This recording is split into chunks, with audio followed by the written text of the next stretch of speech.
ठीक है, तो आज का हमारा टॉपिक है that is default and partial reposition.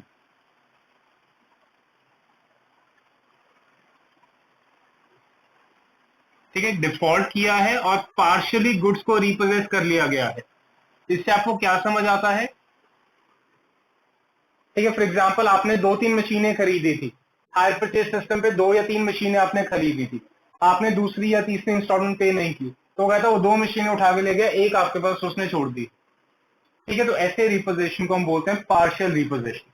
पिछली क्लास में जब हमने टॉपिक किया था उसमें क्या था, जो भी सामान खरीदा था डिफॉल्ट होने से सारा का सारा एज इट इज वो वापस उठा के ले गया था। ठीक है, यहाँ पर क्या है, वो कहता है डिफॉल्ट हुआ है पर वो सारा का सारा सामान वापस नहीं लेके गया है, some part of the goods जो उसने बेचे थे उसको वापस उसने रिपोजेस कर लिया। ठीक है, तो जो आपके पास पीडीएफ मैंने भेजा था इस टॉपिक का पहला क्वेश्चन निकाल लीजिएगा। जिनके पास बुक्स हैं वो एक बार देखिए कौन सा क्वेश्चन है। चले तो स्टार्ट करते हैं। क्वेश्चन पढ़ना पर एक बार क्या गिवन है, 10,500 ईच। ठीक है, वो कहता है 2 मशीन खरीदी गई थी जिनकी कैश प्राइस की क्या वैल्यू थी, कैश प्राइस वॉज 10,500 ईच। ध्यान रखना है ईच बोला है तो इसका मतलब सिंगल मशीन की वैल्यू 10,500 है। ठीक है, तो टोटल कैश प्राइस कितना हो गया हमारा 21,000, 10,500 इंटू 2, वो कहता है 21,000 टोटल दोनों की कैश प्राइस बन जाती है। हाँ जी, पेमेंट कैसे की है, डाउन पेमेंट की उसने 6,000। ठीक, हाँ जी, ठीक है, बाकी वो कहता है 3 इक्वल इंस्टॉलमेंट्स में पे किया, कितनी वैल्यू, ठीक है 5,000 each, 3 equal instalments of 5,000 each this along with an interest of 5% per annum। ठीक है जी, कंपनी राइट्स ऑफ, कंपनी यहाँ पर परचेजर है, कंपनी परचेज से क्वेश्चन शुरू हुआ था, वो कहता the company writes of depreciation, तो डेप्रिसिएशन एज पर परचेजर हो जाएगी है, कितनी है एट द रेट 10% पर annum on straight line original diminishing balance, मतलब WDV बेसिस पे आपको बोला गया है। ठीक है जी, आगे ठीक है, डिफॉल्ट हुआ सेकंड इंस्टॉलमेंट के टाइम पे, डिफॉल्ट सेकंड उसने इंस्टॉलमेंट पे नहीं की है। ठीक है जी, गुड्स रिपोजेस, वो कहता है एक मशीन उसने कंपनी के पास छोड़ दी, बाकी उसने टेक ओवर कर ली, तो टोटल 2 मशीन उसने सेल की थी, एक उसने छोड़ दी है, तो इसका मतलब 1 मशीन उसने वापस से रिपोजेस कर ली है। ठीक है जी, चलिए आगे बढ़िए।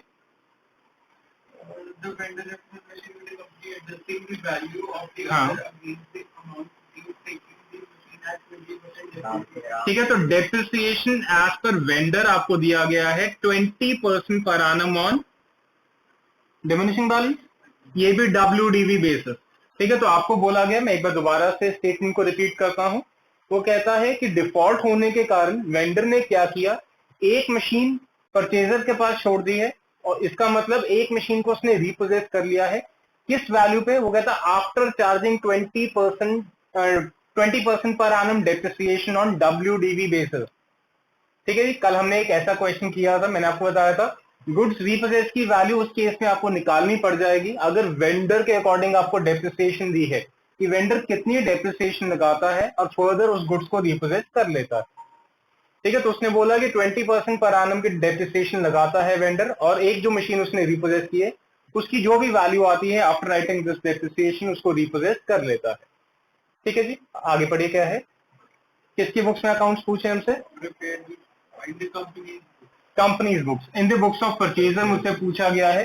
ठीक है, परचेजर की बुक्स में कंपनी से स्टार्ट हुआ था ना, कंपनी परचेज, तो इसका ना कंपनी यहाँ पर वो परचेजर की बात कर रहा है। ठीक है, स्टेटमेंट के अकॉर्डिंग वो कंपनी परचेज उसने बोला था, तो इसलिए पता लगा कि जो कंपनी की बात करना चाह रहा है वो परचेजर। ठीक है, ये क्वेश्चन समझ आता है सबको? हाँ जी, एक बार ऑनलाइन वाले भी रिप्लाई करेंगे, आपको क्वेश्चन समझ आता है?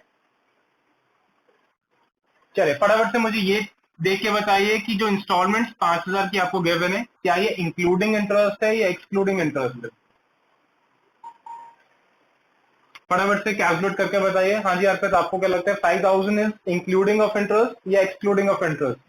Excluding interest. कैसे हमने पता करते थे कि एक्सक्लूडिंग है या इंक्लूडिंग है? 5000 इंटू 3 ये हो गया 15,000 plus down payment of 6,000 that is equal to 21,000, जो कि कैश प्राइस के इक्वल है। अगर डाउन पेमेंट और इंस्टॉलमेंट जोड़ने के बाद कैश प्राइस के इक्वल बन जाए तो इसका मतलब इंस्टॉलमेंट में इंटरेस्ट इंक्लूडेड नहीं है। अगर इंस्टॉलमेंट्स और डाउन पेमेंट को जोड़ने के बाद वैल्यू एक्सीड कर जाती है, इसका मतलब इंटरेस्ट ऑलरेडी इंक्लूड किया गया। ठीक है जी, ये चीज चले। तो हमसे पूछा गया है in the books of purchaser, ठीक है, परचेजर की बुक्स में जो लेजर बनने चाहिए वो हमने यहाँ पर प्रिपेयर करके दिखाने हैं। डेट ऑफ परचेज गिवन था, ये दो मशीनें किस डेट पे खरीदी थी? इंस्टॉलमेंट एनुअल है, एक बार चेक कर लिया, एनुअल है। ठीक है, तो 3 इक्वल ये एनुअल इंस्टॉलमेंट है, एनुअल मान लेते हैं। अगर साइलेंट है क्वेश्चन गिवन की हाफ ईयरली, क्वार्टरली, मंथली, तो हम अज्यूम करके चलेंगे कि वो एनुअल इंस्टॉलमेंट है। ठीक है, तो स्टार्ट करते हैं विद द वेंडर्स अकाउंट। ठीक है, परचेजर की बुक्स में क्रेडिटर या वेंडर का अकाउंट, ठीक है, जिसको हम सेलर का अकाउंट भी बोल सकते हैं। अनन्या, इसने सबसे पहली एंट्री जब मशीन्स खरीदी थी तो क्या डाली होगी? By machines, machines account debit to vendors account. तो ठीक है, बिल्कुल आपने सही बोला है। फर्स्ट ईयर की स्टार्टिंग में इसने क्या डाला होगा? बाय मशीन्स किस वैल्यू से डालते हैं? कैश प्राइस से। ठीक है, ध्यान, बिल्कुल जी आपने ठीक बोला, कैश प्राइस से एंट्री डालते हैं, that is the value of 21,000 rupees. On the same date ही paid a down payment of 6,000। ठीक है, डाउन पेमेंट की है 6,000 की, तो क्रेडिटर को पेमेंट की तो क्या एंट्री होती है? क्रेडिटर टू कैश या वेंडर टू कैश। तो सेम डेट टू कैश, जो आपने डाउन पेमेंट की वैल्यू पे की है कितनी है? That is the value of 6,000। ठीक है जी, साल के एंड पे क्रेडिटर ने आपके ऊपर इंटरेस्ट लगाया है। ठीक है, तो आपको इंटरेस्ट चार्ज किया गया, तो आपका इंटरेस्ट एक्सपेंस, तो interest debited to creditors account. तो क्रेडिटर या वेंडर के अकाउंट में क्या हो जाएगा? Bye interest. आयुष किस वैल्यू पे लगेगा इंटरेस्ट? 15,000 पे, क्योंकि 21,000 का सामान खरीदा था, 6,000 के साथ पेमेंट की थी, 15,000 का लोन मैंने इस पार्टी से लिया था, तो 15,000 के ऊपर 5% पर एनम इंटरेस्ट हमें बोला गया है, 750 रुपीज, ये हमारा इंटरेस्ट की वैल्यू बन जाती है। और पहले साल के एंड पे, ठीक है, फर्स्ट ईयर के एंड पे पहली इंस्टॉलमेंट उसने पे की है, तो किस वैल्यू से करते थे हम? Instalment plus interest. ठीक है, इंटरेस्ट अलग से तब जोड़ेंगे अगर इंस्टॉलमेंट में इंटरेस्ट इंक्लूडेड नहीं है। अगर इंटरेस्ट ऑलरेडी इंक्लूसिव होगा इंस्टॉलमेंट में, तो डायरेक्टली वो इंस्टॉलमेंट की वैल्यू यहाँ लिख के दिखा देंगे। तो इंस्टॉलमेंट थी हमारी 5,000 की, और हमने पहले डिस्कस किया था इंटरेस्ट इंक्लूडेड नहीं है, तो इसमें अलग से हम इंटरेस्ट को इंक्लूड कर देते हैं। तो ये हमारी वैल्यू बन जाएगी 5750। बाकी balance carried down, to balance carried down लिख देते हैं, that is 10,000 rupees. This is the balancing figure. हाँ जी, फर्स्ट ईयर के एंट्रीज देख के मुझे कोई बताएगा, यहां तक किसी को कोई डाउट तो नहीं है? हाँ जी, ऑनलाइन वाले प्लीज एक बार फटाफट से रिप्लाई करिएगा। ये फर्स्ट ईयर के एंट्रीज में कोई डाउट तो नहीं है? पार्थ, चाहत, अनन्या, नितिका, ठीक है जी, ओके जी, परफेक्ट। सेकेंड ईयर में डालते हैं एंट्रीज। सबसे पहले by balance carried down, sorry brought down, 10,000 की वैल्यू। सेकेंड ईयर पे उसने डिफॉल्ट किया था, तो सेकेंड ईयर का इंटरेस्ट लगेगा या नहीं लगेगा? लगेगा, क्योंकि लास्ट में हमें पता लगता है कि उसने डिफॉल्ट किया है, तो लास्ट में पता लगा, इसका मतलब लास्ट तक मुझे इंटरेस्ट भी कैलकुलेट करना होगा। तो बाय इंटरेस्ट 10,000 के ऊपर 5% का interest, that is the value of 10,500। अब यहां पर सेकेंड ईयर के एंड पे टू कैश तो हम एंट्री नहीं डालेंगे। क्यों? क्योंकि यहां पर उसने डिफॉल्ट कर दिया है, वो कहता मेरे पास पैसा नहीं है, मैं इंस्टॉलमेंट पे नहीं करूंगा। तो उस केस में हम क्या लिखा करते थे? To goods reposited. अब यहां पर एक छोटा सा चेंज है पहले से, पहले हम गुड्स रीपोजेट डायरेक्टली डाल दिया करते थे, अब यहां पर एक मशीन ऐसी है जो उसने रीपोजेट की है, तो इसका मतलब टू बैलेंस कैरेट डाउन, एक मशीन अभी भी आपके पास पड़ी होगी। तो सारा का सारा बैलेंसिंग फिगर गुड्स रीपोजेट से हम नहीं डाल सकते हैं, क्योंकि गुड्स रीपोजेट सिर्फ एक मशीन की गई है। दो मशीनें खरीदी थी, इसका मतलब कैरेट डाउन में एक मशीन की वैल्यू अभी भी आपके पास पड़ी हो। हाँ, मशीन अकाउंट वो मैंने आपको इजी रहे इसलिए लिख दिया था। ठीक है, मशीन अकाउंट लिख लीजिए, टू मशीन अकाउंट। ठीक है, दैट इज फॉर गुड्स रीपोजेट। आप इसको ब्रैकेट में लिखना चाहते हैं, ब्रैकेट में लिख लीजिए। ठीक है, जो मशीन उसने एक वापस से टेक ओवर कर ली है। अब ये जो वैल्यू हमें मशीन अकाउंट की है, इसके लिए वर्किंग नोट यहां पर प्रिपेयर करना है। ठीक है, कैलकुलेशन ऑफ वैल्यू ऑफ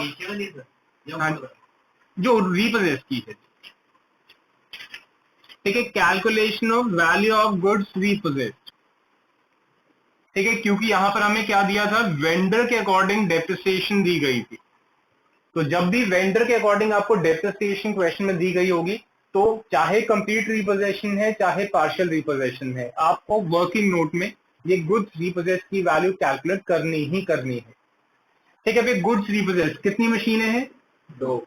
रिपोजेट में एक मशीन है, टोटल दो मशीनें थी, पर रिपोजेट सिंगल मशीन हुई है, तो इसका मतलब यहां पर मुझे एक मशीन की वैल्यू कैलकुलेट करनी है।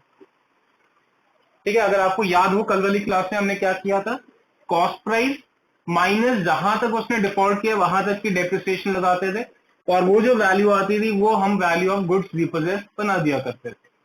तो इसकी कॉस्ट प्राइस क्या है,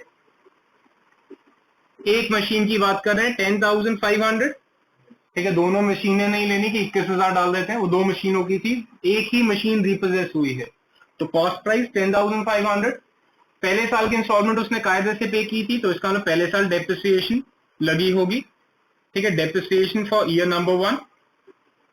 अब ध्यान रखना है डेप्रिसिएशन कौन सी लगानी है, वेंडर वाली लगानी है, वेंडर वाली, परचेजर वाली नहीं है, क्योंकि ये जो डेप्रिसिएशन चार्ज कर रहा है वेंडर चार्ज कर रहा है और उसके बाद गुड्स को रिपोजेट कर रहा है। ठीक है, वेरी इंपॉर्टेंट, स्टूडेंट्स गलती करते हैं जल्दी में। जब भी रिपोजेट की वैल्यू निकालनी है, this is as per the vendors depreciation. तो 10,500 के ऊपर 20% की डेप्रिसिएशन 2,100, तो फर्स्ट ईयर के एंड पे इसकी वैल्यू बच जाती है 8,400 रुपीज। ठीक है जी। सेकंड ईयर में उसने डिफॉल्ट किया, क्या सेकंड ईयर की डेप्रिसिएशन लगेगी? बिल्कुल लगेगी, क्योंकि डिफॉल्ट ईयर के एंड पे हुआ था। ईयर एंड का मतलब डेप्रिसिएशन पूरे साल लगी होगी। तो डेप्रिसिएशन फॉर ईयर नंबर 2 8,400, क्योंकि WDV बोला है, तो 8,400 का 20% 1680 की डेप्रिसिएशन बन जाती है। कितनी वैल्यू बच जाएगी जी? 6720। ये जो वैल्यू आती है, this represents the value of goods reposited. कि 2 सालों के बाद वेंडर अगर 20% डेप्रिसिएशन लगा रहा है, तो 10,500 वाली मशीन की वैल्यू क्या बच जाती है? ये बच जाती है एट 6720। तो हमारी जो गुड्स रिपोजेट की वैल्यू बन जाएगी, दैट विल बी 6,720 रुपीज। देखना जी, ये चीज समझ आई है? ठीक है, तो जो बची हुई कैरेट डाउन एक मशीन हमने लिखी है, उसको बैलेंसिंग फिगर लिख के खत्म करते हैं। ठीक है, उसकी कैलकुलेशन मुझे नहीं करनी है। ठीक है जी, फटाफट से एक बार यहां तक देखिए, फिर आगे देखते हैं जो दूसरा अकाउंट हमें बनाना है। ठीक है, तो ये हमने बनाया था vendors account in the books of the purchaser. Purchaser की बुक में जो दूसरा अकाउंट बनता है, that is the asset account. तो यहां मशीन का अकाउंट मुझे बनाना होगा। ठीक है, दो अकाउंट्स बनते हैं परचेजर की बुक में, एक बनता है एसेट का अकाउंट और दूसरा बनता है वेंडर का अकाउंट। तो वेंडर का अकाउंट हमने बना दिया है। Next is the assets account. तो फर्स्ट ईयर में आपने एंट्री बोली थी एसेट अकाउंट डेबिट या machine account debit to vendor का अकाउंट। तो वेंडर में बाय मशीन डाला था, यहाँ पर टू वेंडर डाल देते हैं। किस वैल्यू से? जो टोटल वैल्यू ऑफ मशीन मैंने खरीदी है, 21,000 रुपीज। अगर आपको याद हो, एसेट अकाउंट में मैंने आपको बताया था कोई पेमेंट्स आपने इंक्लूड नहीं करनी है। एसेट में सिर्फ डेप्रिसिएशन वाली वैल्यू आती है। एसेट से रिलेटेड जो भी ट्रांजैक्शन है, खरीदा, ठीक है, उस पर डेप्रिसिएशन लगाई या वो रीपोजेस हो गया, इसके अलावा और कोई आपने एंट्री मशीन अकाउंट या एसेट अकाउंट में इंक्लूड नहीं करनी है। ठीक है जी, तो और कुछ नहीं है, तो फर्स्ट ईयर की डेप्रिसिएशन लगाते हैं। अब ध्यान रखना है, ये जो डेप्रिसिएशन है ये एज पर परचेजर है, क्योंकि ये परचेजर की बुक्स में हम कैलकुलेशन कर रहे हैं। ठीक है, वेरी इंपॉर्टेंट, ये चीजें ध्यान रखनी है। गुड्स रिपोजेट की वैल्यू निकाली जाती है on the basis of vendors depreciation, और जो मशीन अकाउंट में डेप्रिसिएशन आप चार्ज करेंगे, this is as per the purchasers depreciation. तो परचेजर की डेप्रिसिएशन हमें कितनी गिवन थी? 10% पर एनम WDV बेसिस। ठीक है, तो पहले साल में 21,000 का 10% दैट इज 2100, बाकी बैलेंस कैरेट डाउन 18,900। बिल्कुल ठीक। ठीक है, सेकेंड ईयर में लगाते हैं, ईयर नंबर सेकेंड। एक मिनट जी। To balance brought down 18,900। ठीक है जी, ठीक। तो सेकेंड ईयर में ब्रॉट डाउन की वैल्यू 18,900 हमने डाली। क्या सेकेंड ईयर की डेप्रिसिएशन लगेगी चिराग? लगेगी, बिल्कुल लगेगी। सेकेंड ईयर के एंड में डिफॉल्ट हुआ है तो इसका मतलब सेकेंड ईयर की तो डेप्रिसिएशन लगानी है। तो 18,900 के ऊपर 10% की डेप्रिसिएशन 1890। क्या बाकी बैलेंस कैरेट डाउन लिख दें? नहीं जी, क्योंकि अब इसमें से एक मशीन रीपोजेस हो गई है, तो इसका मतलब बाय वेंडर अकाउंट जो वन मशीन उसने रीपोजेस कर ली थी। ठीक है, ध्यान रखना है, बाय साइड पे बाय वेंडर्स अकाउंट जो एक मशीन उसने वापस से रीपोजेस कर ली थी। किस वैल्यू में रीपोजेस की थी वो हमने ऑलरेडी कैलकुलेट कर दिया था, दैट वाज 6720। हाँ जी, बैलेंसिंग फिगर पीएनएल में डाल दूं। एक मशीन बची है, बची का मतलब वो बैलेंस कैरेट डाउन में होनी चाहिए है। क्या वो चीज बैलेंसिंग फिगर है? नहीं जी, वो भी बैलेंसिंग फिगर नहीं है। ठीक है, वेरी इंपॉर्टेंट, यहां पर एक चीज ध्यान रखना, एक मशीन, दो मशीनें खरीदी थी तो ये बैलेंस दो मशीनों का है, उसमें से एक वापस चले गई, उसकी वैल्यू मैंने ऑलरेडी कैलकुलेट की थी किस वैल्यू में उसने वापस टेक ओवर किया है। इसका मतलब है एक मशीन अभी भी आपके पास पड़ी होनी चाहिए in the form of carried down. ठीक है, अब इसके लिए भी आपको वर्किंग नोट बनाना है, ये बैलेंसिंग फिगर नहीं है। ठीक है, तो second working note that is for closing value of remaining asset.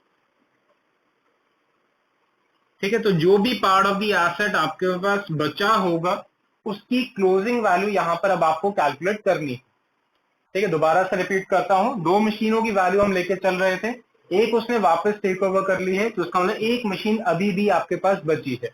तो यहां पर एक मशीन की वैल्यू मुझे उसकी क्लोजिंग वैल्यू की हमारे बुक्स में क्या वैल्यू है वो कैलकुलेट करनी है। कैसे कैलकुलेट करनी है? इसकी कॉस्ट प्राइस क्या थी? हाँ, एक मशीन की डेप्रिसिएशन निकाल लेते हैं, बिल्कुल ठीक आप बोल रहे हैं। 10,500 की थी, पहले साल डेप्रिशिएट किया होगा। हाँ जी, अब यहां पर जो वैल्यू निकलेगी ये किसकी डेप्रिसिएशन के अकॉर्डिंग निकलेगी, वेंडर की या परचेजर की? परचेजर की। क्यों? क्योंकि ये, हाँ बिल्कुल ठीक आपने बोला, क्योंकि ये कैरेट डाउन निकाला गया है परचेजर की बुक्स में, तो इसका मतलब ये जो डेप्रिसिएशन लगनी चाहिए है वो परचेजर की डेप्रिसिएशन लगा के फिर कैरेट डाउन आपने निकालना। ठीक है, तो पहले साल 10% की डेप्रिसिएशन 1050, ये वैल्यू हमारी बच जाती है 9450। सेकेंड ईयर के एंड की वैल्यू निकाल दें तो इसका मतलब डेप्रिसिएशन सेकेंड ईयर पे भी लगानी है 945। तो देखना एक ईयर एंड पे क्या वैल्यू आ जाती है इसकी, 8505। तो इसका मतलब है जो एक ये बची हुई मशीन है, 2 साल डेप्रिसिएशन लगाने के बाद इसकी कैरेट डाउन की वैल्यू क्या होनी चाहिए है, 8,505 रुपीज। फटाफट से मुझे देख के बताइएगा जी, ये चीज समझ आती है आप लोगों को? हाँ जी, देख के बताइएगा फटाफट से, क्लियर है ये चीज? एक जो मशीन बची थी मैंने उसकी 2 साल की डेप्रिसिएशन लगाई, क्योंकि 2 साल के एंड पे हम उसकी वैल्यू निकाल रहे हैं। किसकी बुक्स में? परचेजर की बुक्स में, इसलिए परचेजर की डेप्रिसिएशन को कैलकुलेट करते हुए मैंने 2 साल के एंड की वैल्यू को कैलकुलेट कर दिया है। अब जो भी बैलेंसिंग फिगर आता है बाय साइड पे पीएनएल या टू साइड पे पीएनएल में आप उसको बैलेंस करके खत्म करेंगे। किस साइड पे आ रहा है, टू साइड या बाय साइड? By side 1785। तो इसका मतलब लॉस हुआ है रिपोजेशन पे 1785 रुपीज। ठीक है, तो यहां पर ये मेरा आंसर खत्म होता है। फटाफट से एक बार इसको देखिएगा, कोई भी डाउट है फटाफट से क्लियर करिएगा।